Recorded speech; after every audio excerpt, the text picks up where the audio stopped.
আজি তোমালোকক কৈছোঁ দেই, তোমালোকে ভাবিছা যে লাইফটো এনে ছাকচেছ হ'বনে?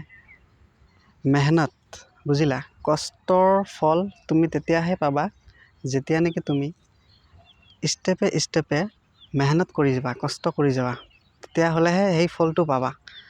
নহ'লে তুমি এই কথাত আছে নহয় যে পথৰ ভিখাৰী বুলি, গতিকে তেনেকুৱা তোমাৰ হ'ব লাগিব।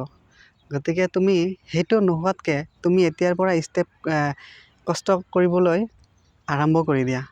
ষ্টেপে তেতিয়া চেষ্টা কৰিবা, মেহনত কৰিবা, তেতিয়াহ'লে এদিনাখন তুমি ছাকচেছফুল হ'বাই আৰু লাইফটো তেতিয়া গ্ৰ' হ'ব।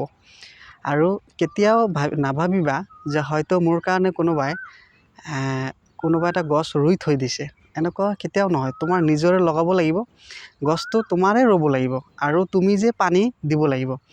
আৰু যেতিয়ালৈকে তুমি পানী নিদিবা গছটোও ডাঙৰ নহয়। গতিকে গছটো তোমাৰে ৰুব লাগিব আৰু পানী তোমাৰে দিব লাগিব। আৰু তুমি লাহে লাহে তেতিয়াহ'লে গ্ৰ' হ'ব আৰু সেইটোৰ ফল তুমি খাবা। গতিকে চেষ্টাটো এতিয়াৰ পৰাই ষ্টাৰ্ট কৰি দিয়া। চেষ্টা কৰাৰ পিছতহে যেতিয়া ছাকচেছ হ'ব, তেতিয়া তোমাৰ লাইফটো তেতিয়া তুমি নিজকে এনজয় কৰিব পাৰিবা। বুজিলা?